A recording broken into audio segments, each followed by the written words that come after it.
Welcome to part 3 of Salesforce for architects and developers.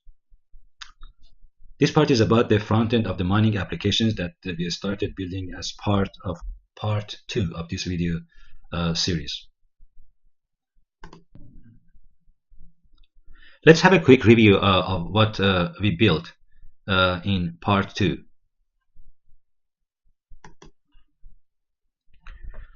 If you recall, the mining application was about those interested in building a particular mine would send applications to an authority, a government authority, for approval, and based on the merits of the application and following the rules regulations, it would get either approved or would get rejected. It had the following key entities or objects: contact, account. If you recall, contact was the person, and account was the organization. Users, those who have access to the mining application. Staff, legal authority or government authority approving or rejecting the application, or these are the recipient of the application. Applicants, individual organization creating or forwarding the application and or submitting. And mining application, the application itself, the content of the application, and the status of the application. If being successful, would end up in a second queue. We said for the application to be further processed, with payments to be paid, and so forth. The mining application required us to create a custom object, and it had a first name, last name, geolocation, address, plus attachment, etc. that would be required for processing of the mining application. There was no payment associated at this stage, or the initial stage of the review. And the statuses that it would have would be new under review, close rejected, and close accepted.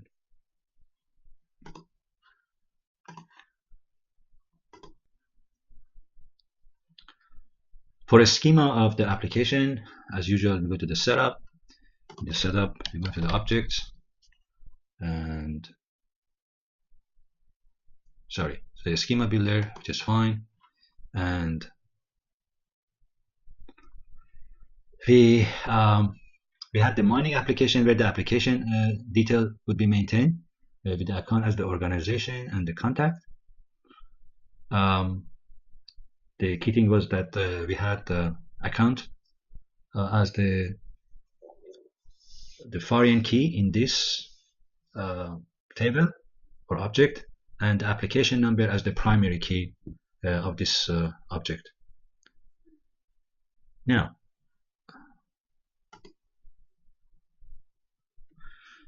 what we built, we built an app using the additional table we have got here and the relationship it has with the account, and it was called MA for the mining app. The tab for mining application had only 3 records in it, and looking at the details of one of them, the particular company, Edge Communication, Mr. Nima Dell has put an application forward with geolocation hasn't been specified in this case because it is optional, while it is available in other cases. And for example, this one, here is the mining location or the geolocation. Now, what the question we were asking at the end of part 2 was, okay, now it is possible to create new applications by the staff, but that is not good enough. We would need to expose this application to the outside world. As opposed to having a screen like this for the staff to enter new application, we want to give this to people outside the organization or the government authority to be able to send mining applications. And for that, just or a test of how we can expose application, we would continue with part 3 of this series. Well, we were asking the question of how to go about the front end of this application, the mining application for customers, clients to be able to submit applications. Um, in Salesforce, there are multiple ways of achieving this, and I just quickly go through some of them. Uh, One method is to use a pre-built library or a screen with style sheets and so on. Comes under the umbrella of Napili. The front end could be built with that under the licensing method or user access called Community Cloud. And the Community Cloud has got itself a few different types. Has got the partner community and has got the customer community. In this case, customer community or partner community either could be treated similar way. Another way of creating a user interface for this particular application could be web to lead. Lead is a standard table similar to account and contact, which is part of Salesforce when you get an account for. And web to lead is an easy mechanism to create just a form, HTML form, to be able to send applications to web to lead. This web to lead does not require having a user ID password. This is an unauthenticated method. You can communicate to the backend. While in Napili, as it goes with the community cloud, you need to have, or the customer has to have a user ID password, a Salesforce account, and it is much more affordable compared to other type of licenses.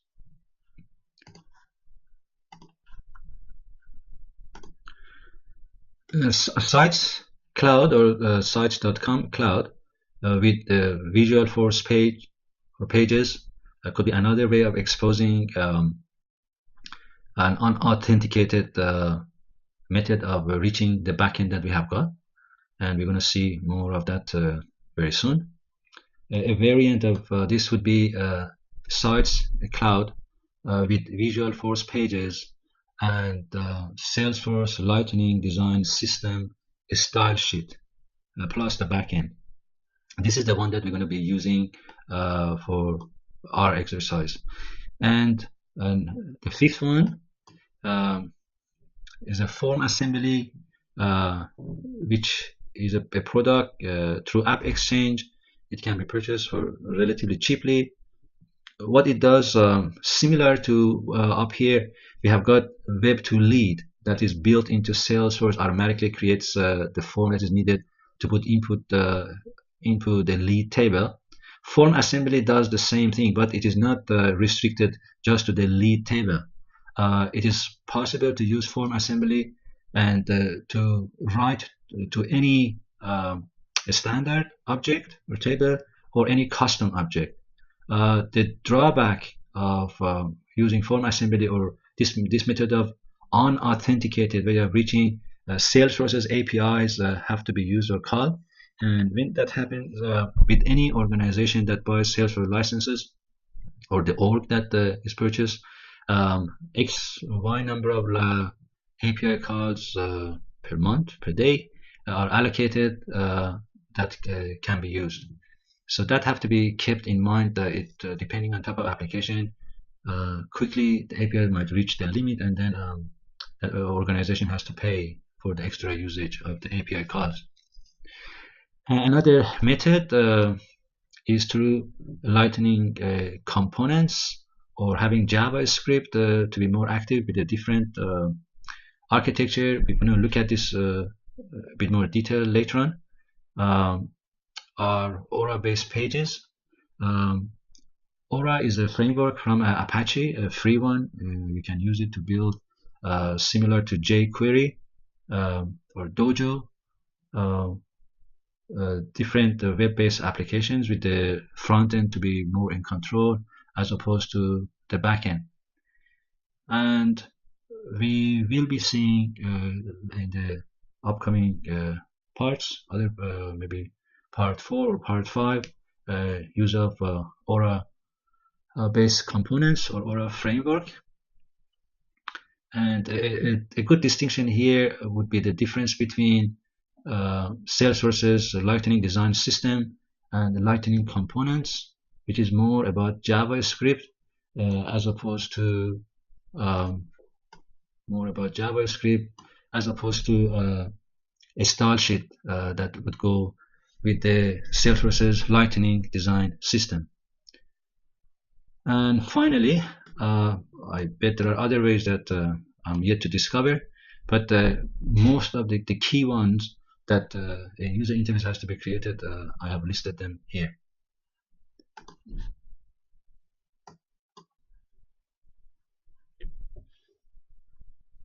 Well, while our focus in this particular part or section of this part or part 3 is more about Search Cloud and Visual Force pages with the SLTS, we're going to have a bit of a look at the Visual Force pages because they're as well they are. And if we had to use the Community Cloud or Customer Community Cloud using Visual Force pages as perhaps another alternative that could have been number 7, then this is what you would have seen with Visual Force pages. Visual Force pages is one area that you would be adding Apex code in order to make things happen. And there are similarities to Java, XML, or HTML pages. You're going to see for yourself. Okay.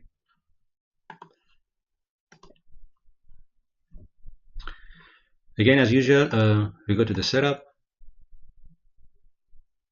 and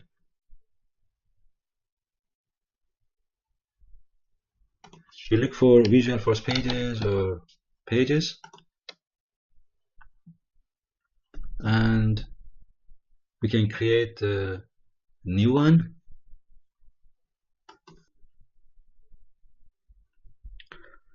These are the existing Visual Force pages. I have created some of these up here. The rest, again, out of the box that comes with your account, your developer account. Okay, if I go to new, here I can create a Visual Force page with whatever name and label as I wish. Description, available to Salesforce mobile apps and Lightning pages. I can skip that. Same as the next one. Here is where the code is. And this is Salesforce code. If we just try this as is in a preview, first I have to save it.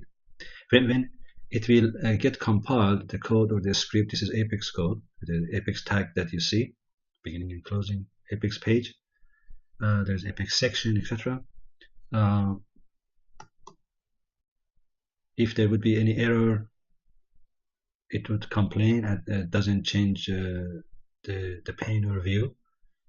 And this means it has successfully compiled, and I can see this page. Give me this, congratulations, this is your new page.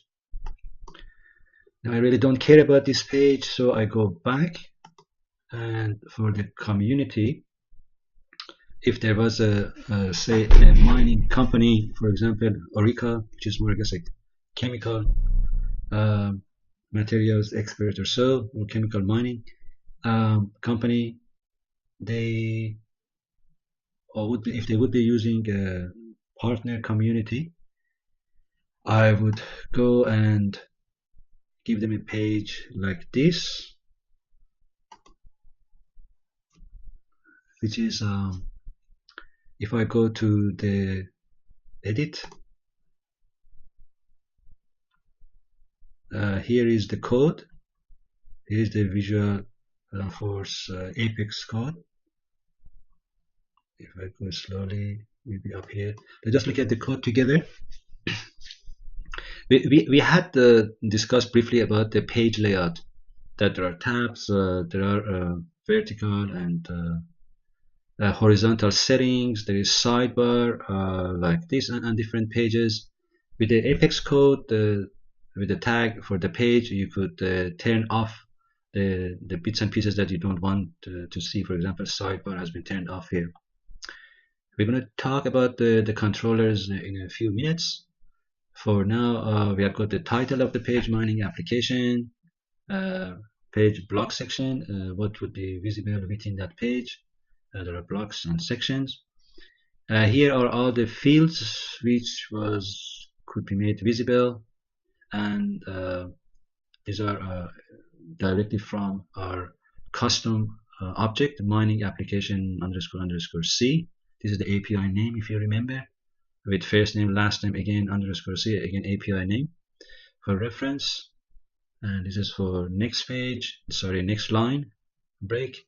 And what we have got, these different fields would appear on the screen, and then at the bottom there are the closing, plus there would be a command button called save, and the action, it would be the save. And what else do we have? Page block, close, close, close. Now let us look at this particular page. As I said, in a customer community, we might have had something like this to be made visible for a customer community member, say Orica, to send an application. I have not entered the Orica as a company in here for the time being, to save time. This lookup relationship that with the mining, if you remember from a schema that we had, forces me or the user to choose one of the existing companies. We had the Edge Communication and Nova Services. Orica could have been here, and for now I use the Edge. The address, I put here Randwick, New South Wales. Email Orica at orica.com, Orica Mining. First name John Taylor, and mining address, we skip this. It is a gold mine, I don't know, iron, let us say mine. That was the description I already have here. Let us say put a gold mine. Mine description is central to New South Wales. Any notes? Let's go here. And number of miners, that many, and lots of money, billion, and save.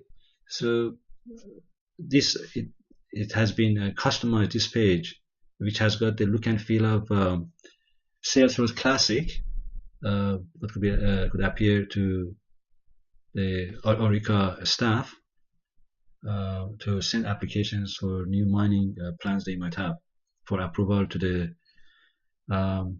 government authority for mining or mining department. If I save this,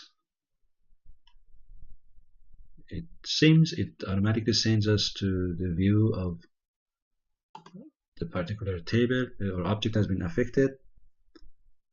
Sorting them out, it is the last one, number 6, and here is the detail.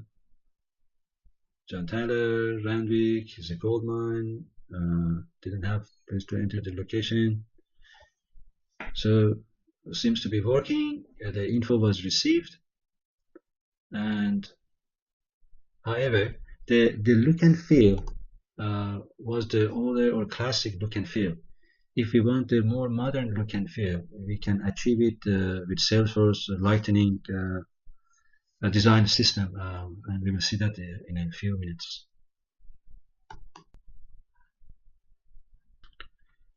Here is that test visual first page that we had created, which really didn't have very much in it, and we saw that we could edit it kind of inline editing from here. The other possibility or user interface that we have got to create Visualforce pages or to create the Apex code is the developer console. Let us see where it is. It is here under the cog again. We have been going to the setup. Let us go to the developer console.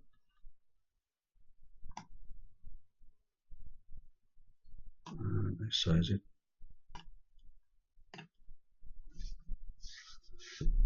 Okay, the developer console, if I close the existing pages in it,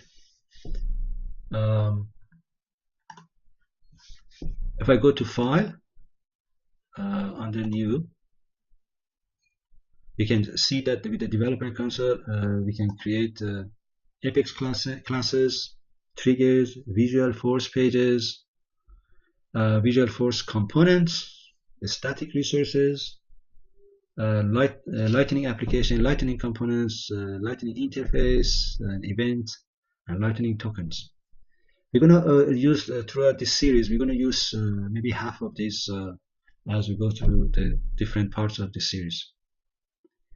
Now that the Visual Force pages that we had, if I click on open, the different types of objects with the Apex code in it. We were after the pages. The one that we had, the little one, was Visualforce test. Double click. It's going to open here.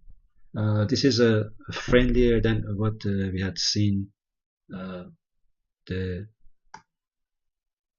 here below within the user interface. Here too, we can preview, and again, the code that you have created has to be saved and has to be accurate, otherwise it wouldn't work. And if I do preview, again, that congratulations, this is your new page, etc. comes up.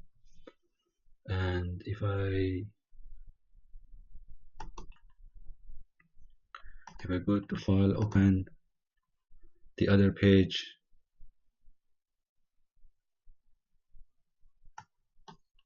it was on Apex.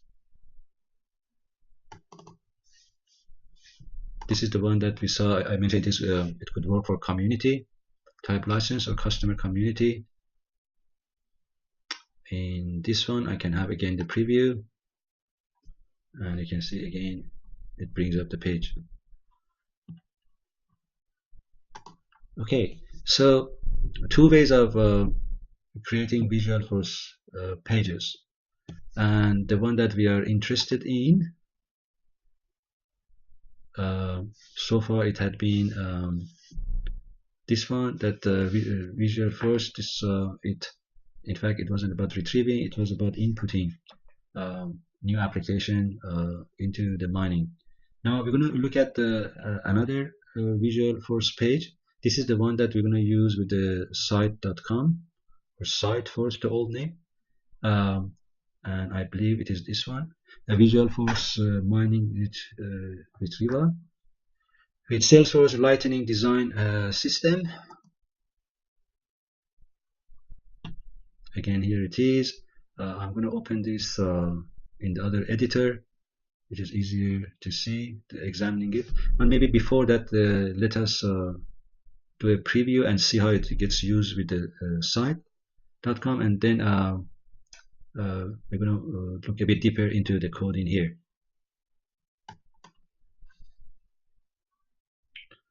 Okay, we already said that sites or site.com or Salesforce has been around for a while, longer than community, I believe, and it was Salesforce's way of exposing the content within Salesforce to the outside world, to the customers, to getting to do business in an unauthenticated way with the Salesforce as the backend. And for that, most of you know that in traditional web apps in Java or .NET, usually there is a web server which hosts HTML pages, style sheets, resources being images, etc. And the application server, the role of application server in .NET sometimes get mixed with the web server, with IIS, Internet Information Server, doing both. In the Java world, Tomcat has been a popular app server with serverlets running um, on different types of server, Linux, Unix, Windows, and Macs.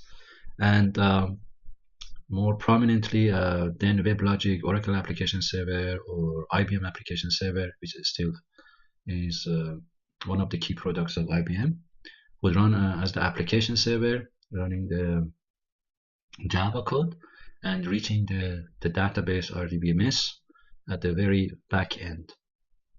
Now, Salesforce as a Java application itself has been running on the application server in the cloud, and so far we have been playing with it. We have got access to it through a web server and a browser and all that, but it hadn't been made accessible to the outside world with a web server. Now, to make it accessible, that is where this Salesforce comes into picture. Sorry, I should not use the old name Salesforce. This site.com or site cloud.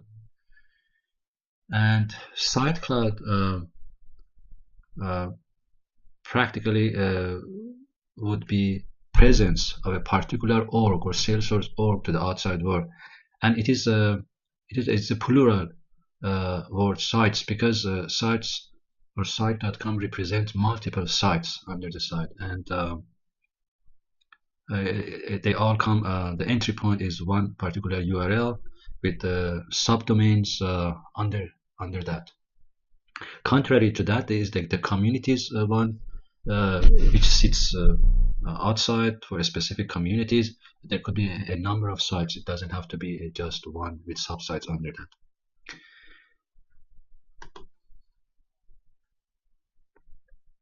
So far, most of what we have seen is this Java servlet or so, which is part of how or what Salesforce does or works, is the component that creates the HTML page. It is server based, as opposed to a particular page sitting on the web server. In sites.com, it is possible to have a home page or so, which is sitting on a web server on Salesforce and appears as benign or passive. By getting a specific activities happening, it's going to call again, make calls to the backend or the servlet and get the more detailed pages shown on the screen. Now, if we want to move more into the web server with a style sheet, etc., that is where that Salesforce Lightning Design System (SLDS) comes into picture.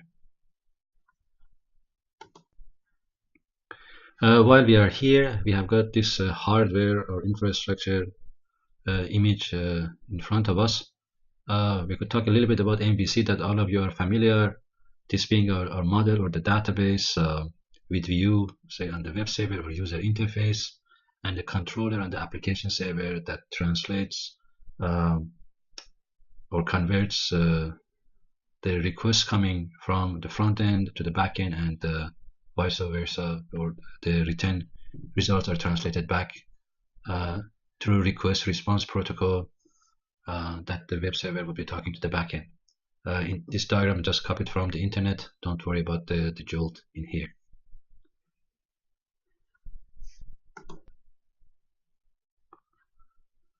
More about the site.com or site cloud. It is very close to CMS. Do I have a word CMS here? Okay, CMS for content management system. Some of the more popular content management systems are like Sitecode or Drupal or WordPress and IBM Portal, etc. And when this came about, this Sites Cloud or Salesforce, it has got the similar capabilities, not as complete as the current like Sitecode content management system is, but you can create templates that the users can use and put content into that more easily, as opposed to being forced to work with the developers, administrators to add content. So templates could be created, the content could be published to the web server through the sites.com, and the different, we set sub domains, different sites of the organization or org can be exposed to the community or customers and clients, etc.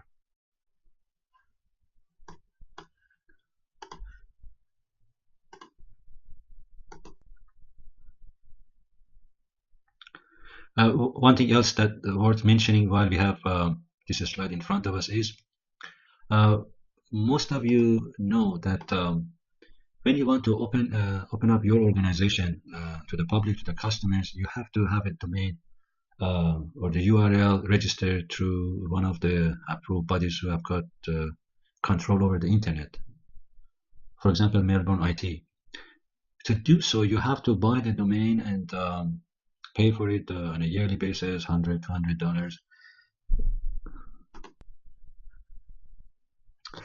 $200. Here, while you are using the developer account, Salesforce has made it possible to create a domain within the web server environment that Salesforce has got to be accessible to anyone, and they do it for free. It comes at no cost, but of course it is a long URL or address, and you have to usually get your own and replace it with what is given to you automatically as part of this Salesforce. So there is an area called domains that we're going to have a look at, and you will see what name I have chosen. And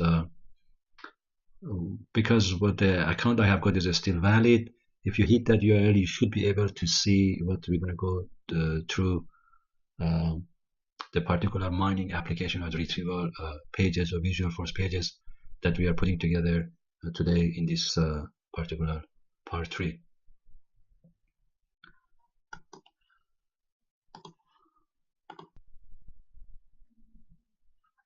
While we are still on the topic of sites or site cloud, let us look into that.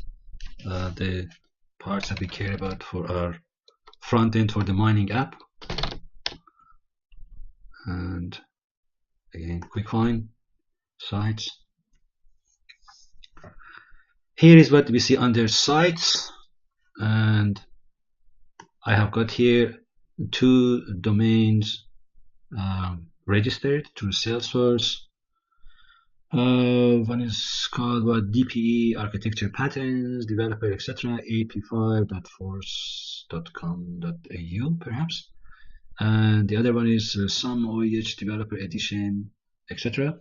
You see this, the bottom one, it says here pattern site, it says community. This particular URL was created to be used as a customer community.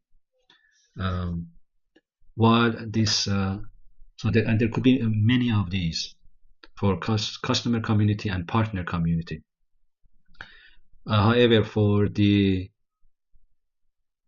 sites itself, the unauthenticated way of reaching the website, there is one entry point, and this is it. And but it can have slashes and subdomains after that.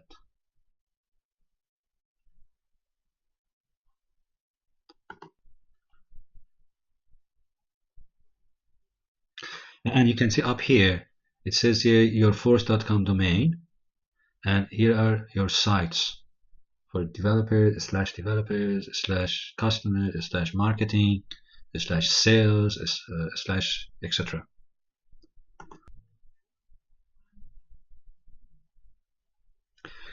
When for the first time you visit the site's page in here, Salesforce automatically forces you to create the necessary domain for the site.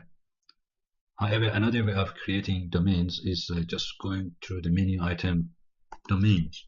So if in the finds, a quick find, I put domain under my domain,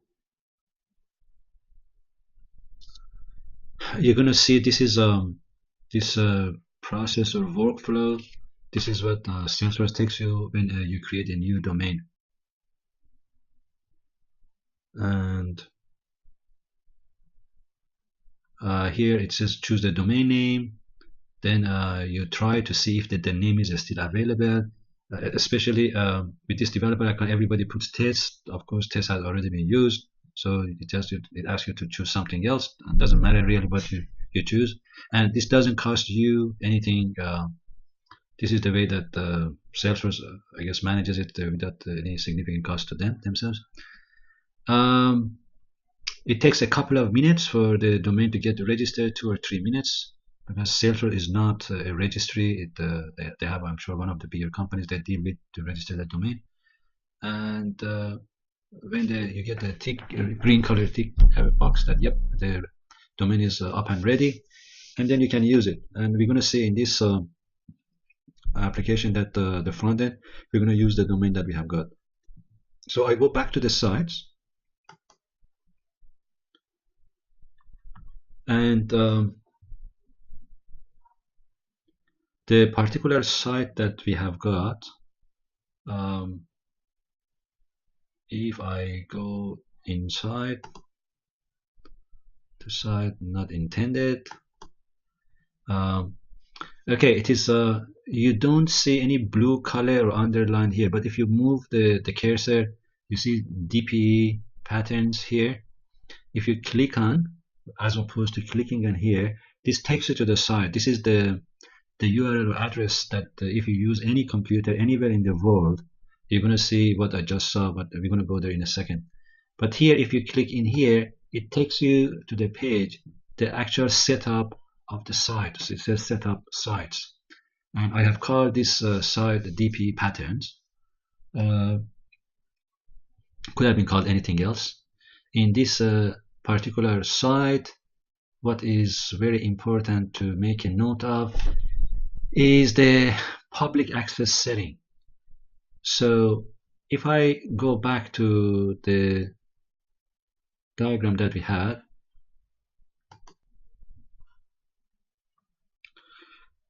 okay, Salesforce, we said that it creates the door or opens the door for our application to be visible from the outside world. However, how much does it get open, that door? What would they be able to see the incoming request for information? It is the sites or site.com or SiteCloud itself that has got the setting for protecting the backend, that what can or can't be seen with what profile, as opposed to with the profile setting, which was the case when we were creating, for example, the custom object. We were setting who can see the particular, even at the field level, column level, who can or cannot see, read, write, etc. access, edit to the custom objects. So if I just go to our here, our site .com setup. This is the one that I have set up here. This is let me highlight it. This is the key button, public access setting, that if you click on,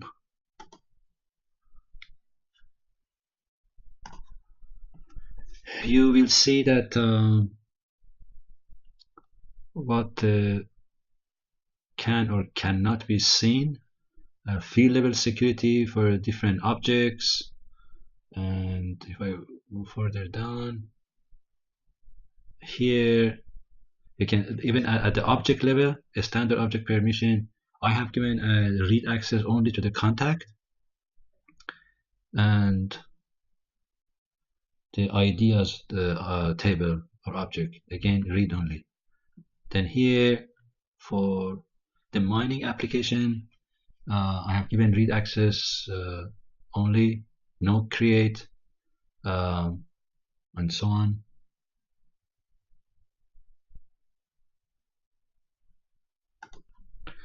If you like to edit the settings, all you have to do is just click on edit and you can change the settings. So objects and their fields could be protected. Also, you saw one Visual Force page that had Apex code in it. What Visual Force pages are visible to the side also could be restricted in here.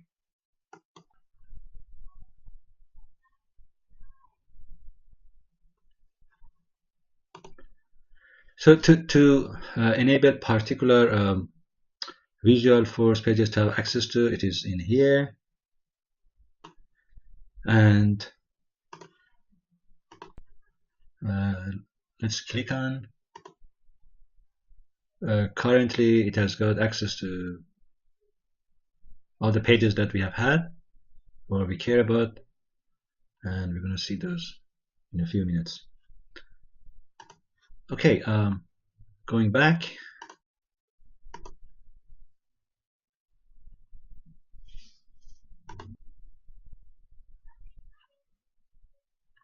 Okay, again retreating where you actually click when you get to the sites.com. It is the edit. It is the DP pattern. The name of the site label you can click on to make changes to the site, and the URL that would take you out, actually show you what incoming visitors to the site would see.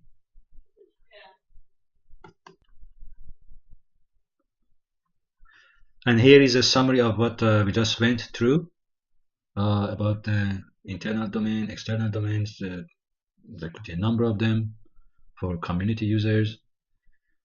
Site cloud user, one main domain and then subdomains. This is the domain that I have registered, not that straight line, DP architecture patterns dash developer, etc. And we will see what this would return in a second or a minute. And we said that this is the process it goes to register a domain. It takes a few minutes. When you go through the process, it checks if it is available and so on, and it is relatively straightforward, and you shouldn't have any headaches with this. Again, sites are for authenticated type of entry to the backend, as opposed to one needing a Salesforce user ID password, which is more in the area of the community type front ends, or Napili and others that again we will see in the upcoming videos or parts of this video series.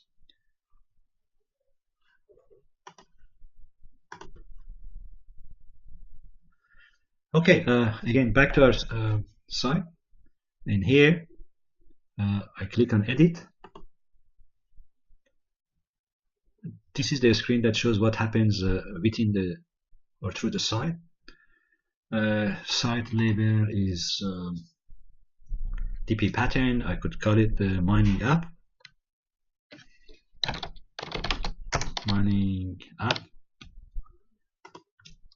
And if I site name, choose the same thing, mining app. Site contact, San Miguel. It comes, it is one of the users of the system administrator, that is me. Default web access, I could have a particular page in here, and active site homepage. A particular site can be made active or deactivated or inactive, and here I'm using a Visual Force page.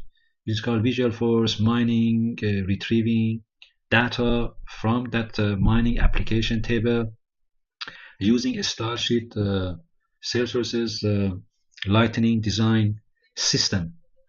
And if I preview, it will just jump to that and will show what we would see, which we're going to do in a second. And if when the site is put into inactive mode, what should it should show?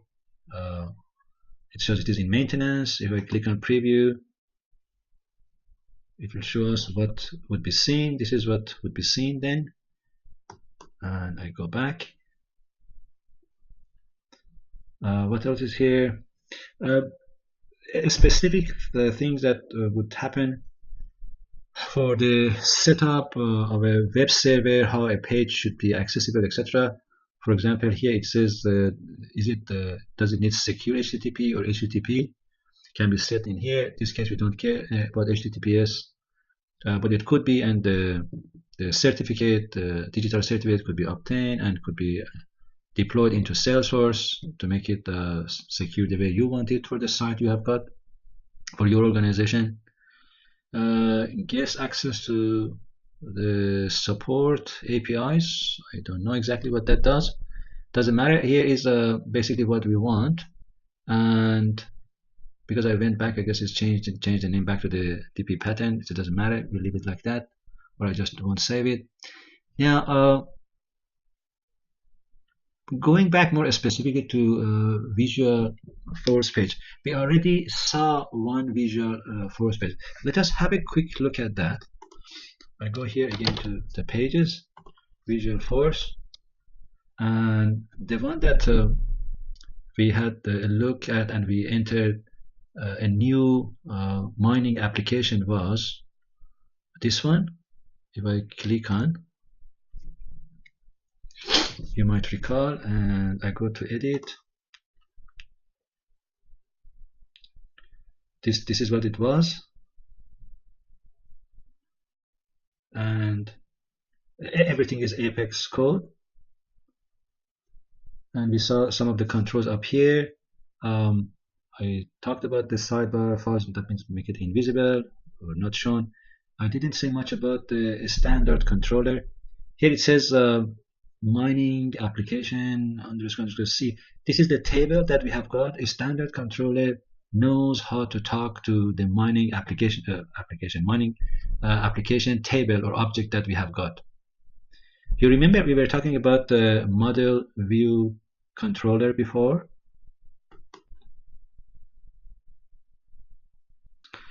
You recall that we were talking about the model view controller here, visiting it again. We have got a standard controller versus a custom controller in the model view controller. And on the controller side, the standard controller is for our standard object, and custom controller is for custom objects. And we have to write Apex code or classes for those controllers to behave differently wherever it is unable Salesforce to create it automatically for us, because it doesn't know enough what we want to do with or that controller has to be doing. And if we look back at the Visual Force or Apex code that we had in our Visual Force page, it was not this page, it was the other one. If I go back, I will find it.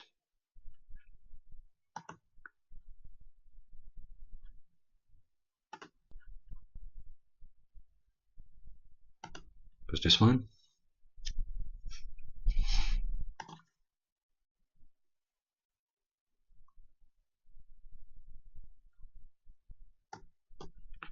Here about the controller, here's a standard controller that it knows how to get and set values of a custom object, or the CRUD stuff, create, read, update, and delete. We already saw this particular Visual Force page and the Apex code in action, creating a new record into the object, the mining application. Now let us have a look at one with the improved look and feel, more modern, has been around for the past few years. That the Salesforce Lightning Design System, and that particular page, Visual Force page, is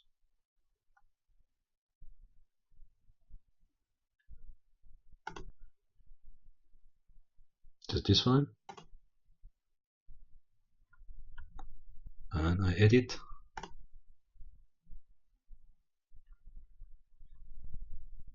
So here it is, and definitely not easy to see the code here. So one thing that can be done is this.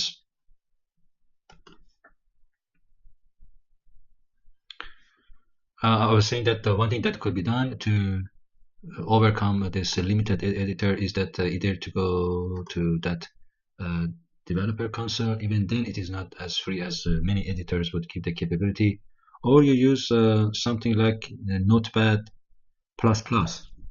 If I copy the code from here or from anywhere else and I paste it into Notepad++,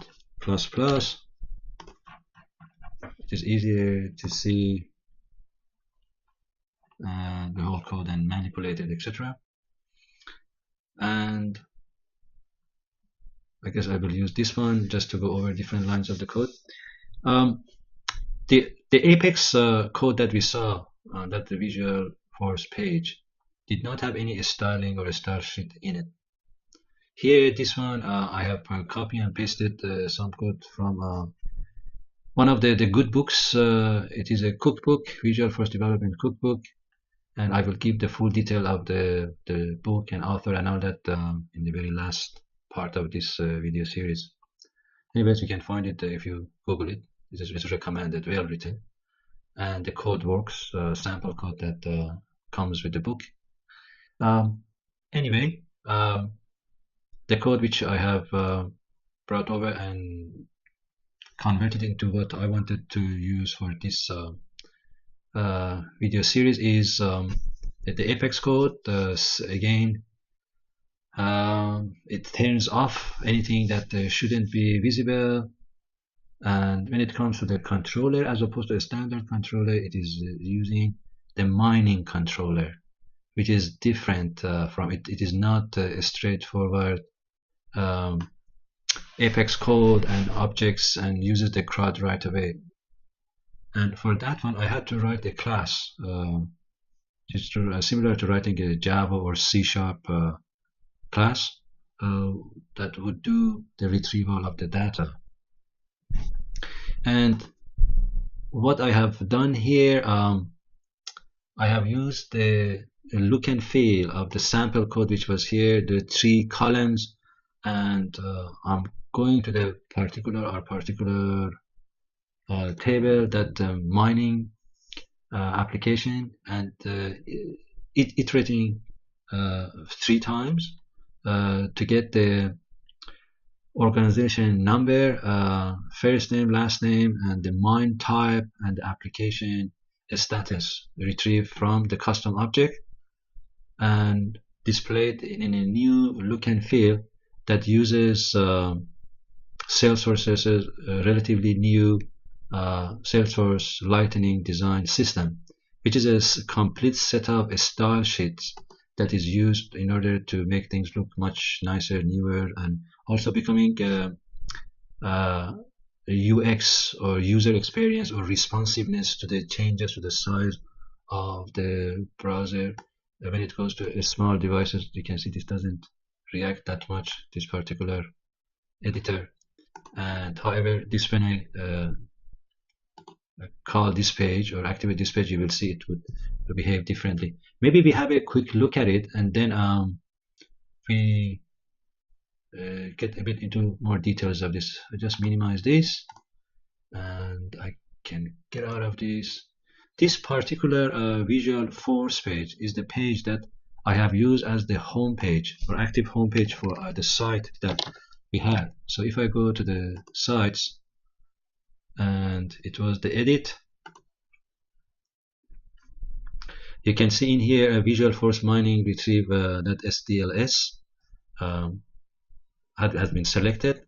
And if I go back to the site, this is the particular URL that would display the homepage of the site that we have got, and it goes to the particular Visual Force page which has got within it the style sheet that comes from Salesforce's SLDS components. Let us have a look.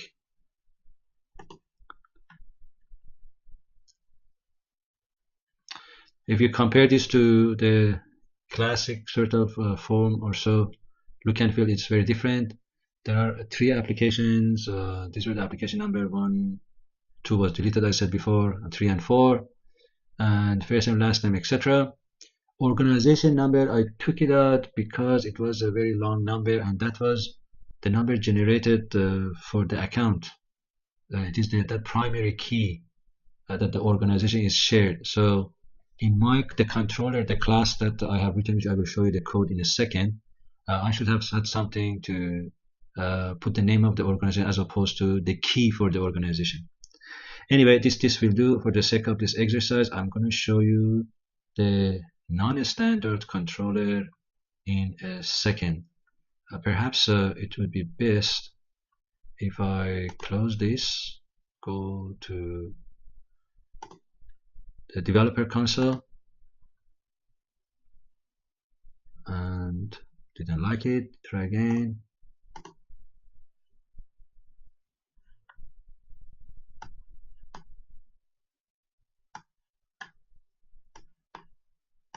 It is happening, but it was outside of the view area of this recording. Okay, in here, if I maybe just go to File, open Classes, anything with mining controller. I double click on it. And this is what I have written again. Some of the code copy and pasted from the cookbook, and modification here. All it does, it is a public class, and the constructor for that, and it has got just it returns an item. It is the class. It selects name, account name. You can see all these are the API names, and this is the primary key.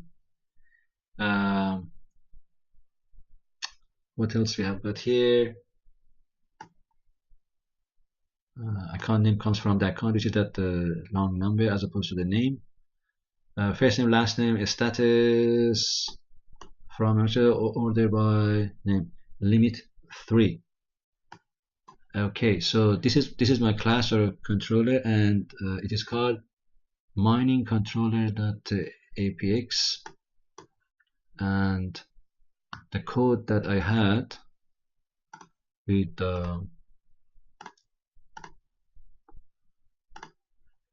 in here, this is a controller, mining controller. Now let us just have a bit of a look at some of this style sheet related code in here. In order to be able to use that SDLS style sheet, you need to download it from Salesforce's website, and after you download it as a resource, you add it to the resources available in Salesforce. Let me show you again briefly how you do that. If I go to resource, static resources, here it is SDLS 222, and if you wanted to, after you have downloaded the style sheet from Salesforce site, you go to new, and you add the location of where you have downloaded into, and it adds it as a static resource, so it becomes available to Salesforce. So that class which has got the reference, the Apex code or Visual Force page has got reference to the particular class, which is the controller, would look through the resources location and would find the class and behave accordingly. So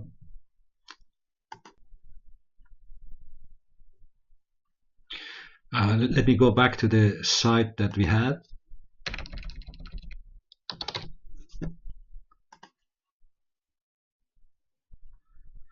And we saw the URL of the site, which was going to the Visual Force page with the SLDS style sheet, would return this. It is iterating 3 times, bringing the data from the custom object, displaying it in here.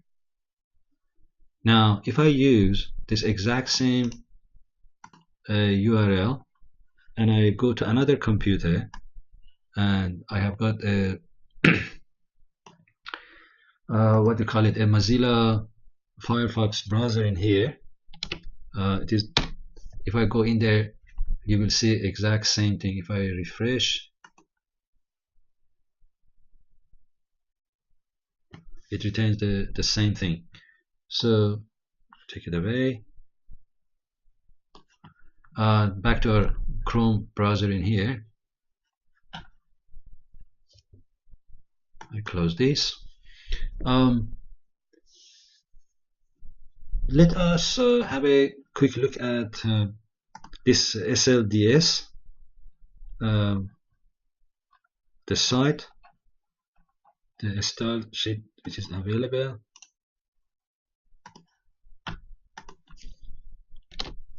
If I, what does it say? lightningdesignsystem.com. Okay, this library or framework of style sheets and standards has got different components, and components, for example, look at the button icon, and you can have something like that to that, and so on and so forth. And here is the style sheet code that has to be put into your page. If I go to cards, which are becoming very popular with many applications, it would look something like this. And you can see this particular style or component. I should be careful using the term component, it could get very confusing. We're going to talk about the difference between SLDS and Lightning components in a few minutes. This particular style is usable for small to medium and large type user interfaces. And again, samples in here, quite a bit of code. And yes, you need to copy and paste from here, and you get beautiful views like this, as opposed to the very old style the classic Salesforce has got. A few more. There is quite a bit of documentation, of course. There are forms, subsections of the form, radio button, checkboxes on the form, this on and off toggle, switch, etc. And more of it. So what we had on our side, it is using this SLDS to produce the shape or form that you see here. And if I resize the browser, you can see it nicely moves along for, let's say, a tablet. It is UX responsive. And if I go to even a mobile phone size, still it is usable. It just has pushed all the texts and all that accordingly. This is the type of function that doesn't exist with the classic Visualforce pages.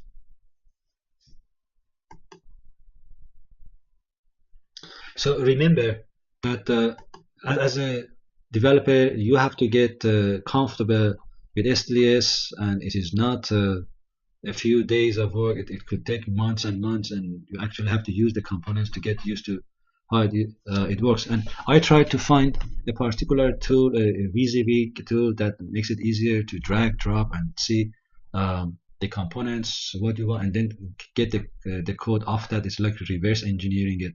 But I could not find such a tool, and I don't believe it exists. And having said so, this brings us to the point that before I summarize, I need to give a word of warning.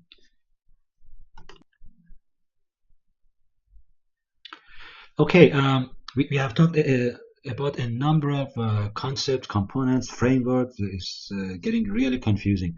Let us summarize quickly and then see where we are at.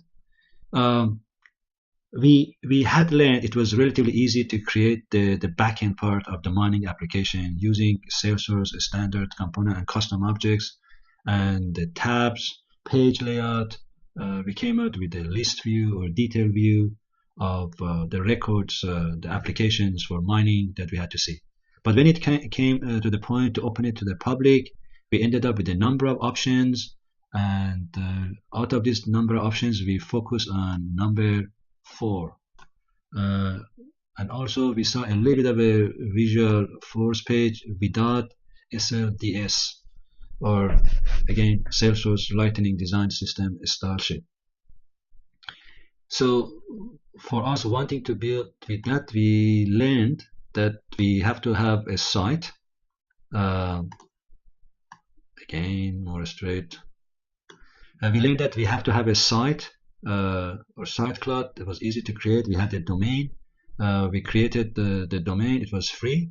We wanted to use this style sheet. We had to go to Salesforce's Lightning Design System website. We downloaded it. We added it as a resource to Salesforce so it became visible. But the page we wanted to have couldn't use a standard components, sorry, a standard controllers. So we have to have a custom controller. We wrote the custom controller to retrieve what we wanted. In this case, a customer, after they have applied, wanted to retrieve the data related or the status of their application they wanted to see. So what came next, we added as a home page that particular visual force page using SLDS and the custom controller together, and it gave us in a nice look and feel what we saw. And we could go to any site, any computer, anywhere, any computer that has got access to the internet to access that particular page without authentication. And we did not talk about Aura or Lightning components. Lightning components is what gets confused with this Salesforce Lightning Design System. Both of these have got new look and feel, but there are major differences between the two. Let us look at the differences.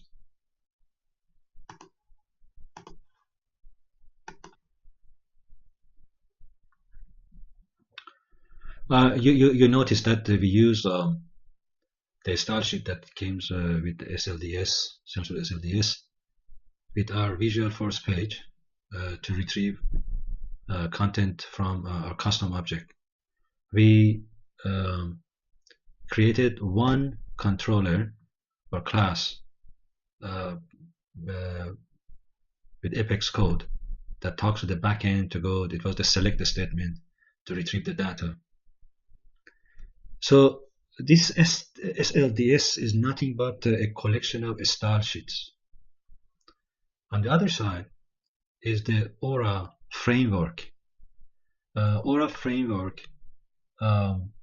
is, as it was mentioned previously, similar to Dojo or jQuery, JavaScript, the JavaScript framework. Apache is the owner and maintains the Aura framework, and Salesforce has decided to use that. And when Aura components, JavaScript, are used for the front end, while you get this very similar look and feel to what we saw with those SLDS style sheet, there is greater control on the front end. So you have to write two controllers, one on the server side, one on the client side or the front end. And for more modern application that the user interface or the client does more than just going straight to a particular backend, it might go to multiple systems. JavaScript or Aura framework has got greater capability than just the markup pages that was created through our Apex code being pushed as the front end. When I was trying to learn about Lightning components, I actually started with the Aura components through the training materials that I acquired.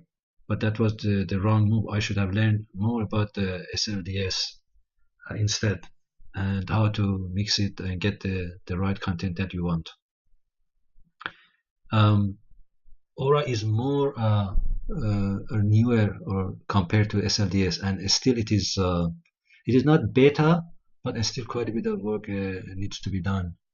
We're going to see in some of the upcoming uh, parts of this video series how to create lightning components or Aura components, and how to Salesforce makes it possible for a component to be shared. Moreover, the idea is through Salesforce App Exchange or the partners who contribute capability to what is available, this Aura or Lightning components to be created, and different organizations can use them, either to buy or license them and then use them. But there isn't much still available out there. Let us see how that would go. To finish up this part, took longer than expected. Let us have a look at the code, maybe a bit slowly, in case some of the viewers would want to get an idea and try this on their own. I don't know, I can make it smaller. Yeah, I could. I slowly go down.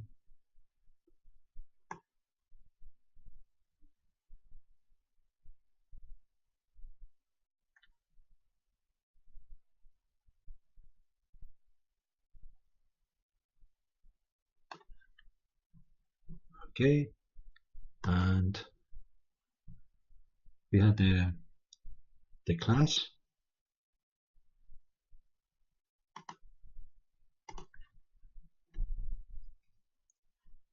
Maybe we get it through developer console. Is it still up? It just jumps to the corner.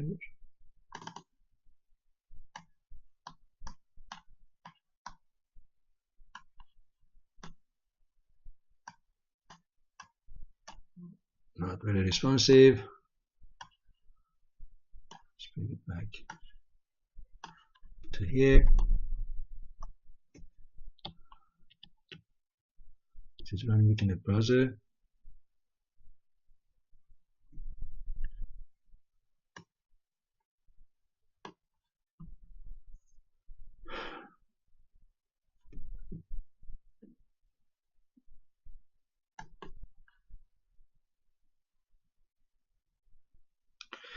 To wrap up this part, here is the book that I was referring to by Keir Bowden, and as I mentioned, it is very well written, and the code that you can download from the website showing the book, it works without any error, the ones that I have tried so far.